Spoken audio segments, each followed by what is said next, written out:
run that back about the black community. What did you say about stereotypes of black community? Just so I'm clear. The typical stereotypes. Criminals selling drugs, rap music, FUBU. Who's the fried chicken, watermelon?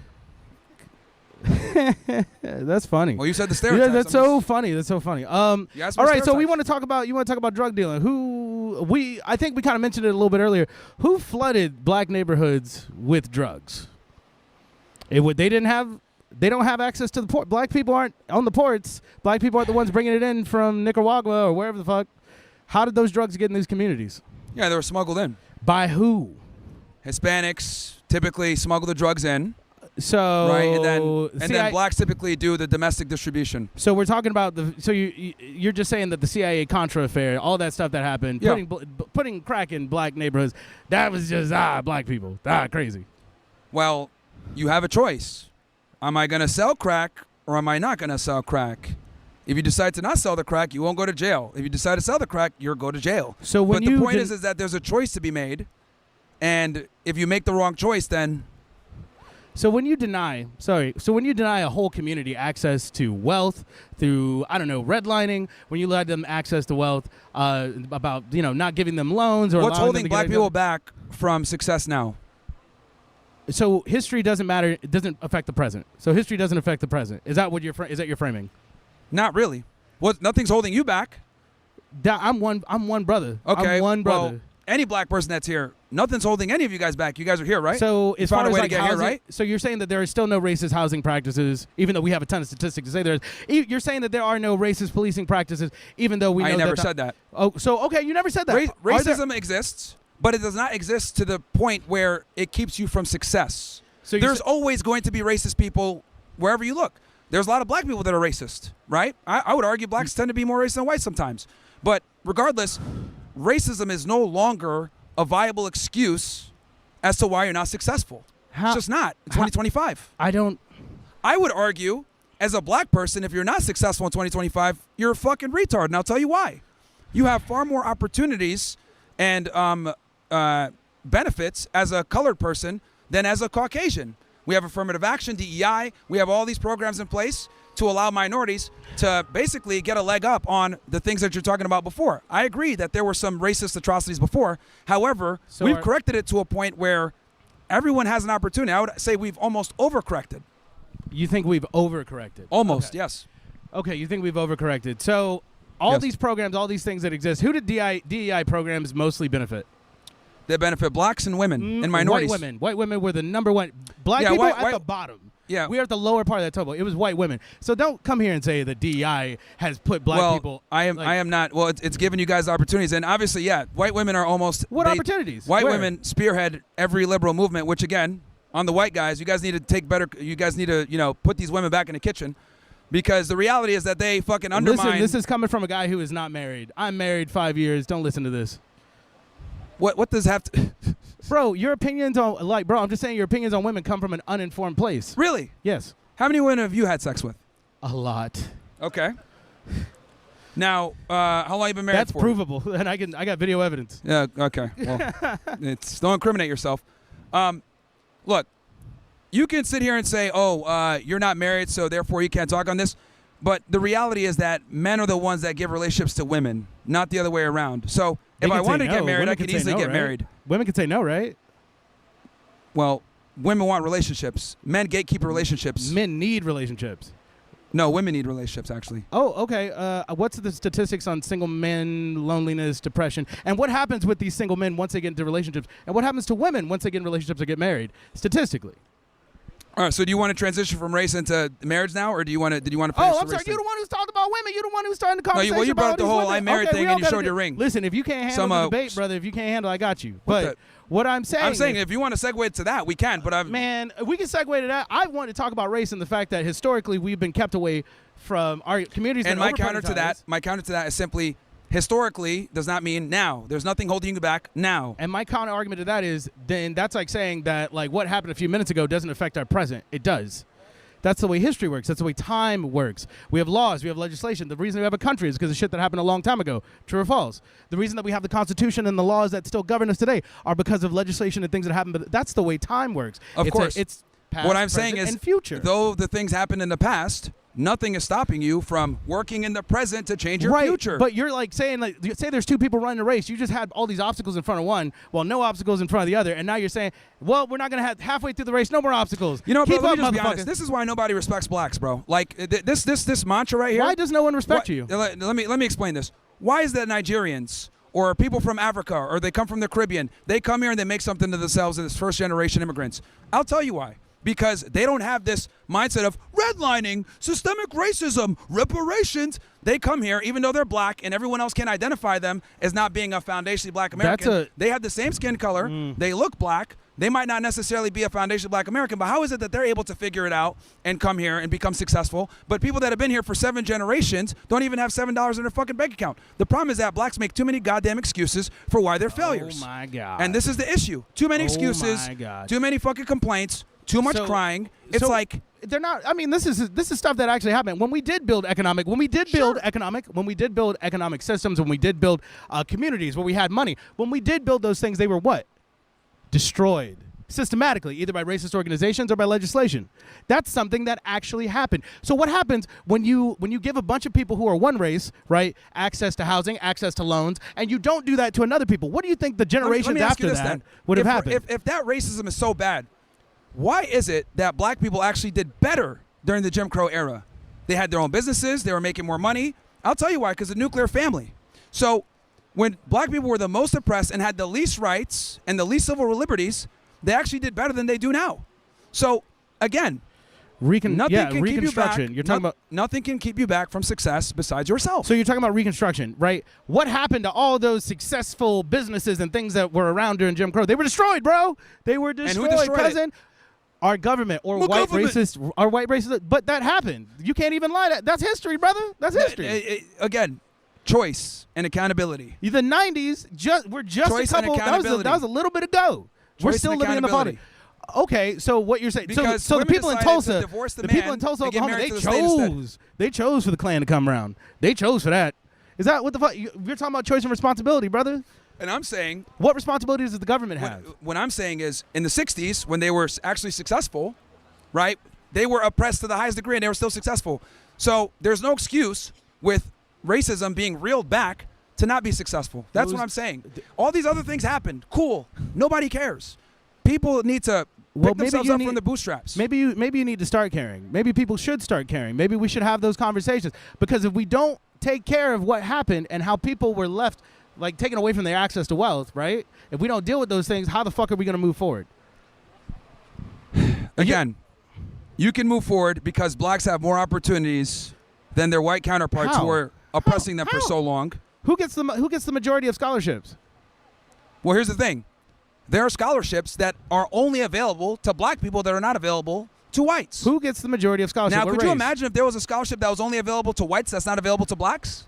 See where I'm going with this? But why do you think blacks they have opportunities that whites don't have, and they've been getting this overcorrection for a while? But we're still saying who gets the majority of loans? Who gets over-policed? Who gets the majority of access to wealth? Who gets the majority of scholarships? It's white folk, brother. Well, they're the majority of people.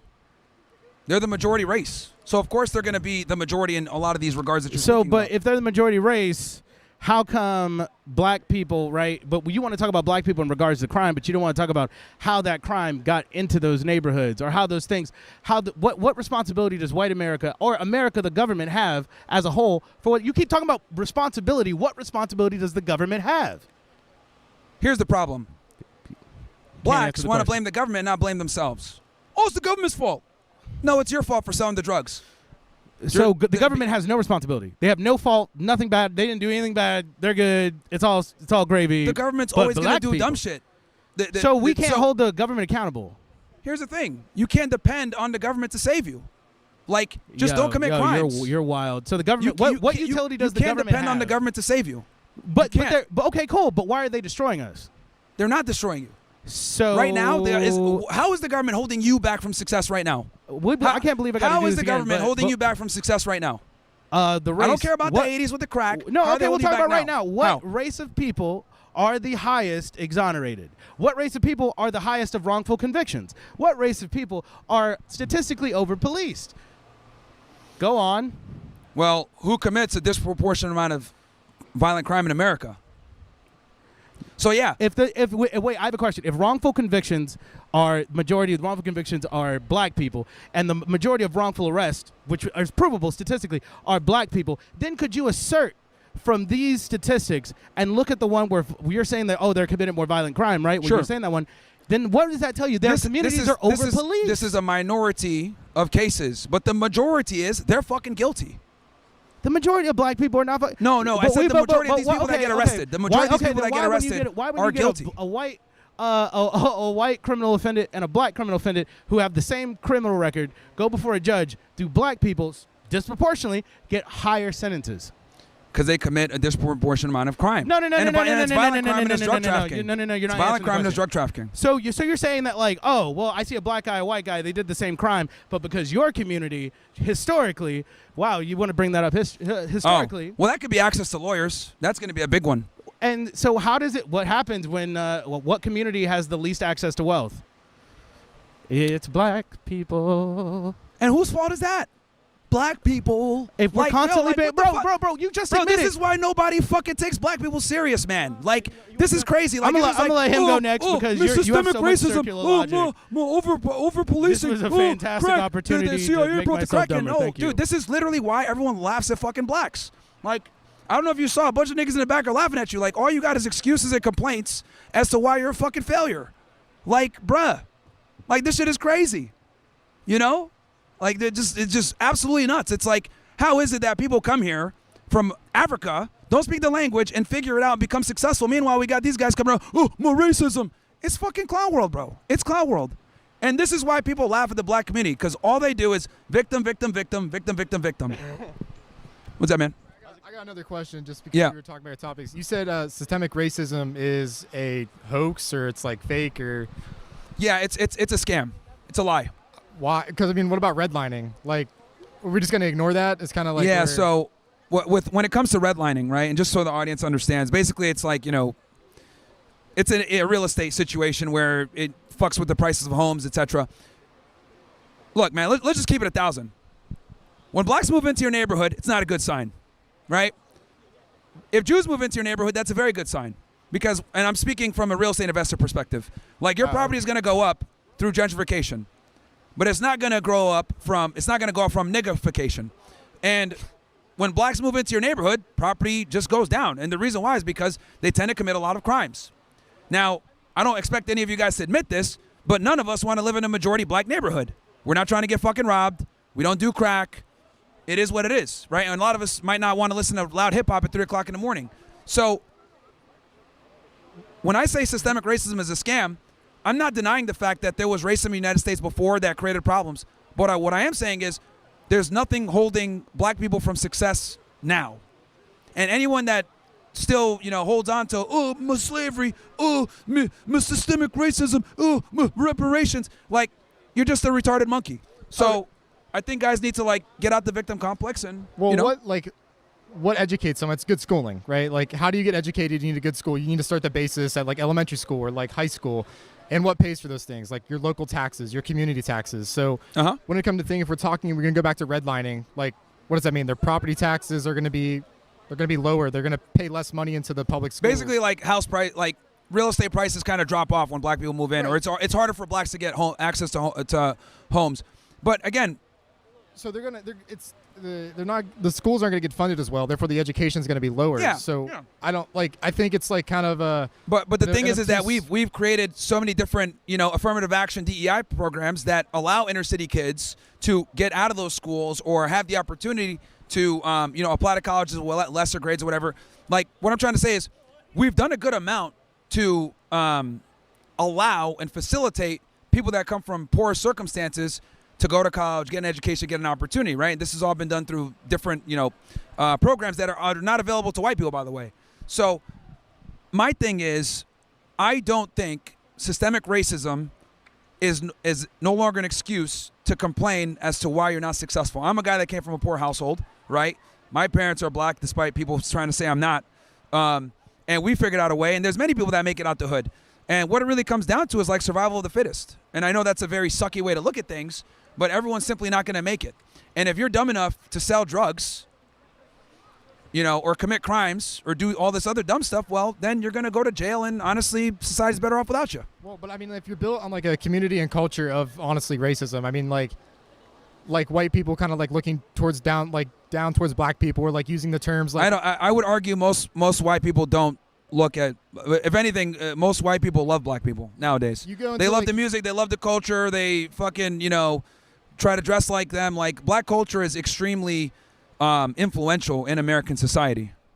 You go into a white neighborhood as a black person, you're gonna get eyes like that. Like, why? Like, that shouldn't be necessary. Like, well, that's just reality. It's a natural human trait. Like, stereotypes exist for a reason, and stereotypes typically tend to be based in reality and pattern recognition. Is every single black person a criminal? Of course not. However, we've seen via stats and looking around or personal experiences that a lot of the times when people have experiences with black people, it's not favorable. It's not a good experience. Again, is that every black person? No, but they do tend to commit a disproportionate amount of crime, and it is what it is. So I think instead of people getting mad at being profiled, prove the profile wrong, right? Like myself. I'm a colored individual. People look at me crazy sometimes when I'm in white neighborhoods. Hell, when I was walking around campus, people look at me.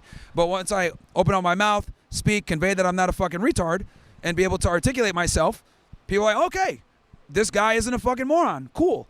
I don't think that there's anything wrong with proving yourself, because stereotypes are going to exist no matter what. The world does not owe you understanding. And this is one of the parts of like becoming a man, is that you're always going to have to deal with adversity to some degree. And the best thing to do is like take those lemons and make lemonade. Thank you. No problem. All right. Anybody else?